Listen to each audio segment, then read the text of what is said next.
আমাদের মার্কেটে আসলে আমাদের খবর পাই হচ্ছে আমরা 9টা আনুমানিক 9:15 দিকে যখন আমরা দোকান খুলতে আসবো তখন দেখি যে আমাদের শাটার ভাঙা।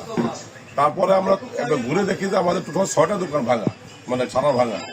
এটা পরে আমাদের সিসিটিভি খুঁজে দেখি যে আমাদের 6টা 2 থেকে শুরু হয়েছে এবং এইটা সকাল ভোর 6টা 2 সময়। আমাদের পিছনে একটা গেট আছে, ওই গেটটা থেকে তালা ভেঙে ওই সাইডে ঢুকেও ওই পিছন সাইডে এবং মার্কেটের পিছন সাইডে হলো 3টে দোকান, আর আমাদের এই গলিতে হলো 3টে দোকান।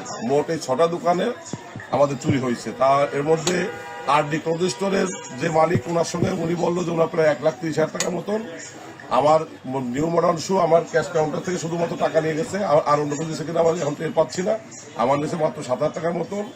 ওখানে হচ্ছে আমাদের রূপমহল থেকে নিচে দরন ভাই, ওনার ওখান থেকে নিচে 33,000 টাকার মতন। আর আমাদের মার্কেটের সেক্রেটারি ভাই আছেন অহনা ফ্যাশন, ওনারটা উনি এখনো আসে নাই, ওনার টাকার অ্যামাউন্টটা বলতে পারবো না। তো আর ভাই আছে, আর হলো সম্পূর্ণার এই 6টা দোকান আমাদের চুরি হয়েছে এই রাত্রে এবং আধা ঘন্টার মধ্যে। এবং আমরা সিসিটিভিতে দেখতে পেলাম যে 2 জনের মতো লোক আসছে, একজন সাদার মতো মুখটা ঢেকে আসছে আর একজন পুরো এইভাবে ঢেকে আসছে, এবং ওদের মুখে কোনো আকৃতি কেন কিছু টের পাওয়া যাচ্ছে না।